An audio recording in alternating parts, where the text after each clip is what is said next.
शिवाजी महाराज की।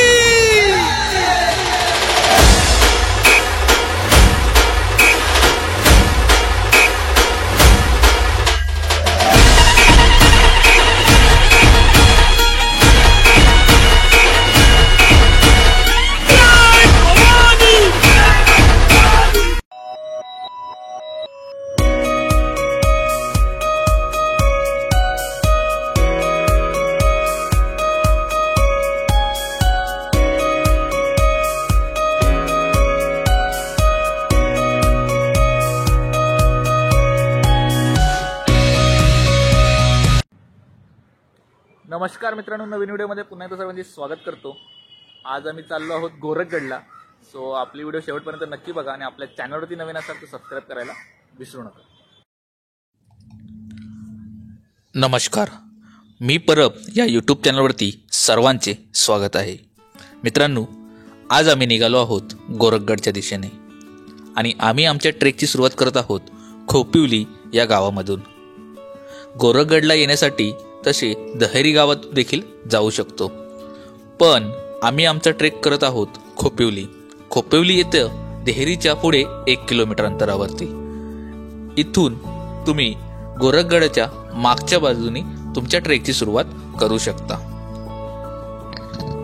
गोरखगडावर येण्यासाठी मुंबईकरांनी कल्याण मार्गे मुरबाडला तर पुणेकरांनी कर्जत मार्गे मुरबाडला यायचं आहे। मुरबाडहून म्हसा, देहरी, खोपिवली या मार्गे आपण गोरखगडला जाऊ शकतो। गोरखगडला येण्यासाठी जीप अथवा एसटी सेवा उपलब्ध आहे। तुम्ही या सेवेचा लाभ घेऊन गोरखगडच्या दिशेने येऊ शकता। गोरखगड हा भीमाशंकर अभयारण्यामध्ये येत असल्या कारणामुळे तुम्हाला या प्रकारचे विविध फलक दिसतील। तुम्हाला समोर दिसत असेल शेकरू, असेच विविध प्राण्यांचे फलक पुढे पुढे आपल्याला पाहायला मिळतात। हा क्षेत्र संवेदनशील असल्या कारणामुळे इथे तुम्ही देखील या निसर्गाची काळजी घ्यायची आहे। गडावर असलेल्या एका गुहेत 30 ते 40 जण आरामात राहू शकतात। खोपिवली मार्गे आपण आल्याच्या नंतर आपल्याला काही अंतरावरती डेर माता हे मंदिर लागतं। इथे दर्शन घेऊन तुम्ही तुमचा पुढचा प्रवास करू शकता।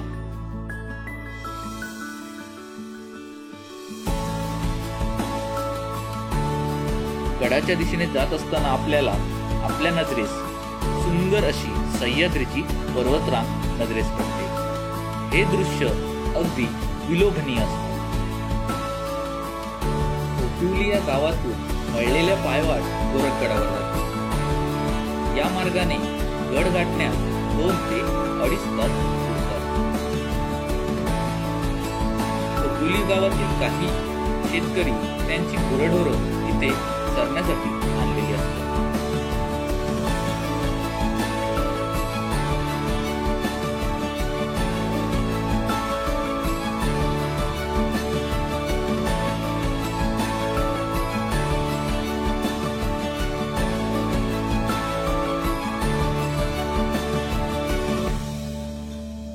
खोपिवली गावातून काही अंतरावर पुढे गेल्याच्या नंतर आपल्याला एक छोटंसं मंदिर नजरेस पडतं। ते मंदिर आहे शंकराचं। शंकराच्या मंदिराजवळ तुम्ही आराम करून तुम्ही तुमचा पुढचा प्रवास गोरखगडच्या दिशेने करू शकता। आम्ही देखील तिथे थोडा विश्राम घेऊन पुढील प्रवास सुरू करतो।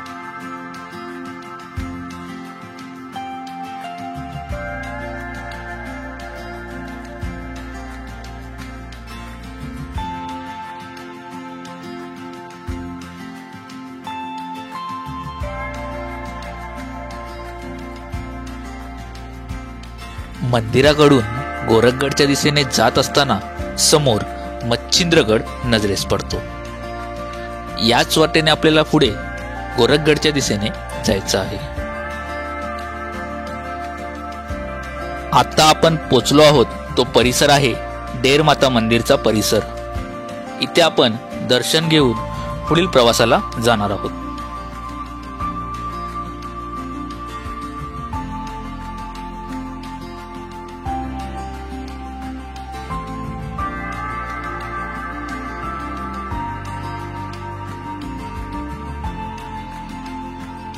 या मंदिराच्या परिसरामध्ये एक फलक नजरेस पडलं.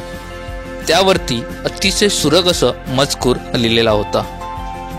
डोंगर दऱ्यातून रानवाटामधून पावलांच्या ठशांशिवाय काही ठेवू नका. साहसी सुखद आठवणींशिवाय बरोबर इथलं काही नेऊ नका.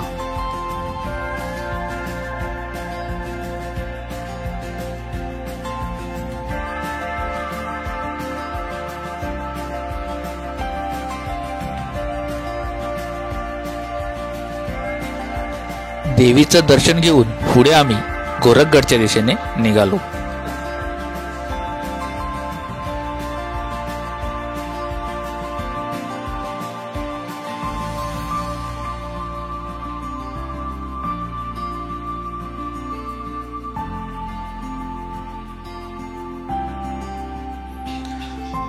गोरखगड किंवा गोरक्षगड हा भारताच्या महाराष्ट्र राज्यातील एक किल्ला आहे.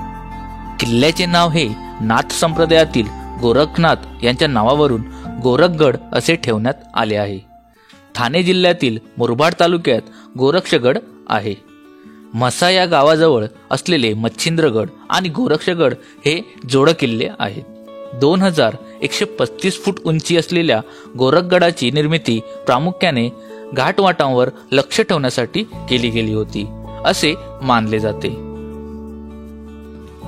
पूर्वी नाणेघाट मार्गे जुन्नरला जाताना या गडाचा निवासस्थान म्हणून वापर करत असत. मर्यादित विस्तार असूनही मुबलक पाणी निवाऱ्याची योग्य जागा मात्र या गडावरती उपलब्ध आहे. खोदलेली शिल्पे, पाण्याची टाकी, विहीर, शिलालेख, भुयारी जिने अशा गोष्टी आपल्याला किल्ल्यावर पाहायला मिळतात. गडावरील काहीसा भाग जंगलातील आहे, त्यामुळे सर्वच वातावरण थंड होऊन जातं. गडावर कातळात कोरलेल्या सुबक पायऱ्या आहेत.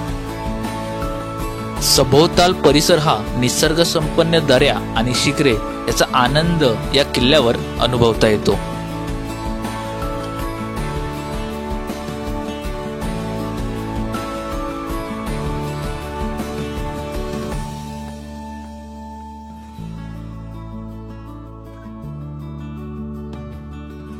आता आपण पोचत आहोत काळभैरव या मंदिरापाशी. या मंदिराच्या शेजारीच गोरक्षनाथ आणि मच्छिंद्रनाथ साधनेस बसत असं म्हटलं जातं.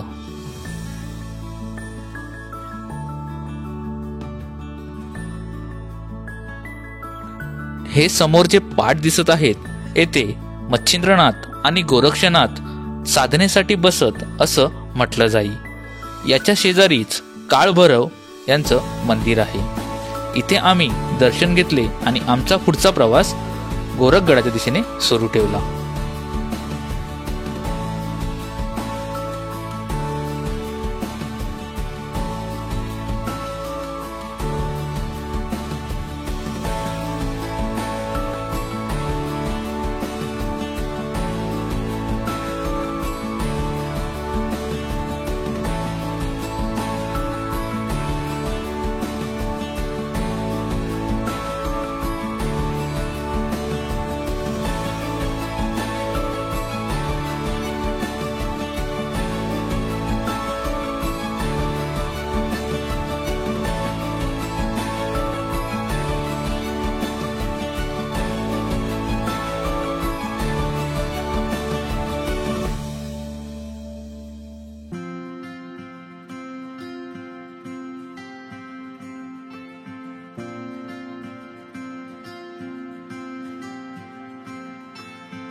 इथून आपल्याला आता गडाचे काही अवशेष पाहायला मिळतील.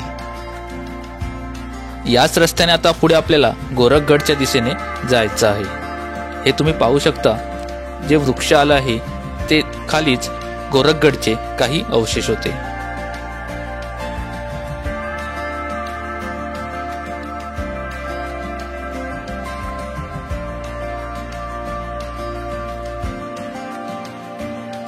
आता आपण मुख्य प्रवेशद्वाराला पोचलो आहोत। इथून पुढे पायऱ्या चढून पुढे वरती जायचं आहे। तो दुसरा तिसरा टप्पा असणार आहे। तर तुम्ही हे प्रवेशद्वार पाहू शकता। आता इथून पुढे सरळ आपल्याला वरती गेल्याच्या नंतर एक सुळका देखील लागेल आणि सुळक्याच्या बाजूलाच दोन्ही बाजूला पाण्याच्या टाक्या देखील आहेत।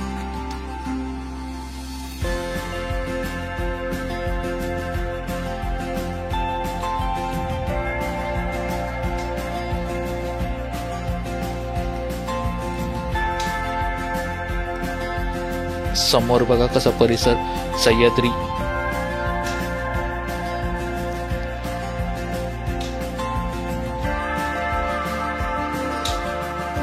आणि या जो तुम्हाला सुळका दिसतो आहे त्याच्या वरती देखील जायचं आहे। तिकडे शिलालेख देखील आहे एक, आणि दोन्ही बाजूला यांच्या पाण्याच्या टाक्या आहेत। पाणी पिण्यायोग्य नाही आहे।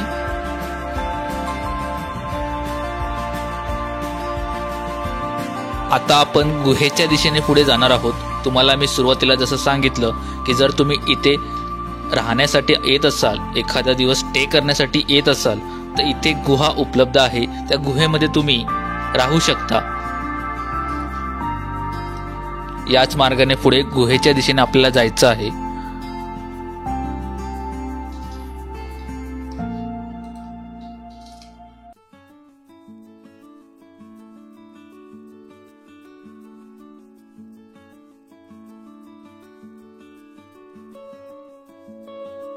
तर आपल्याला समोर दिसते आहे ती आहे गोरखगडवरतील गुहा। इथे जर तुम्ही रात्रीचा स्टे करायचा असेल तर तुम्ही इथे करू शकता। जर तुमच्यासोबत तुम्ही काही बनवायचं सामान आणलं असेल ते देखील तुम्ही इथे करू शकता। तुम्हाला आतून गुहा कशी दिसते ते देखील दाखवण्याचा प्रयत्न करतो। तर हा आहे आतील परिसर। जसं तुम्हाला आधी सांगितलं की इथे 30 ते 40 जण आरामात राहू शकतात, तर तुम्ही हा स्पेस पाहू शकता। तर गुहा बघून झाल्याच्या नंतर पुढे आपण शेवटचा जो सुळका आहे, जो शेवटचा गडाचा टप्पा आहे, तो पार करण्यासाठी आपण पुढे निघणार आहोत।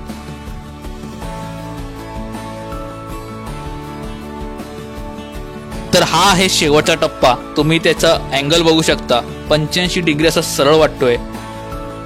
तर हा टप्पा पार केल्याच्या नंतर आपल्याला शंकराचं एक मंदिर देखील आहे आणि तो शेवटचा टप्पा आहे। तो वरती गेल्याच्या नंतर व्ह्यू देखील कसा येतो ते देखील मी तुम्हाला दाखवण्याचा प्रयत्न करतो पुढे।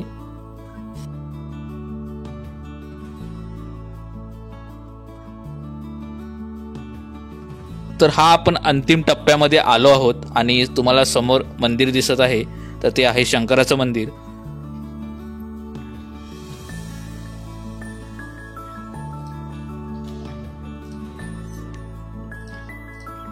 हे आहे शंकराचं मंदिर। तर इथे दर्शन देखील आम्ही सर्व घेतलं आणि तुम्हाला इथून पुढे आजूबाजूचा परिसर कसा दिसतो ते देखील मी तुम्हाला दाखवतो।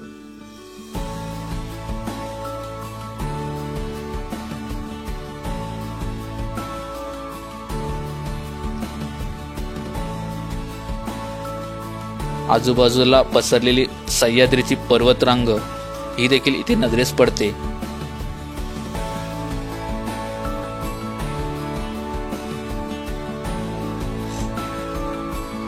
इथे समोरून आपल्याला मच्छिंद्रगड, सिद्धगड, नाणे घाटाजवळील जीवधन, आहुपे घाट असा सर्व रमणीय परिसर पाहायला मिळतो।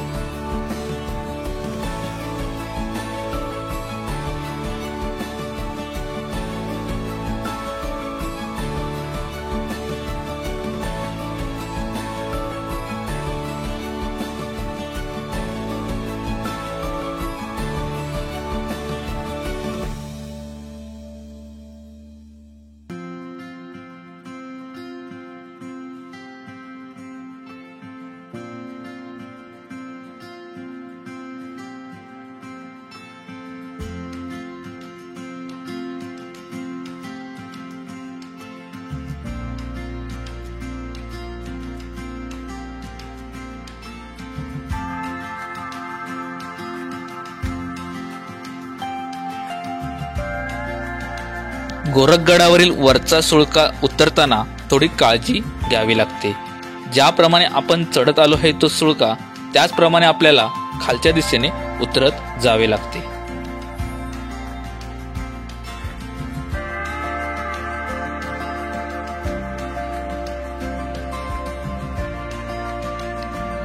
तर मित्रांनो, हा गोरखगडाचा प्रवास मी इथेच थांबवतो. हे व्हिडिओ आणि हा इतिहास तुम्हाला कसा वाटला नक्की कमेंटमधून सांगा. व्हिडिओ आवडली असल्यास लाईक करा, शेअर करा आणि आपल्या चॅनलवरती नवीन असाल तर सबस्क्राईब करायला विसरू नका. पुन्हा भेटूया अशाच नवीन व्हिडिओमध्ये. तोपर्यंत जय हिंद, जय महाराष्ट्र.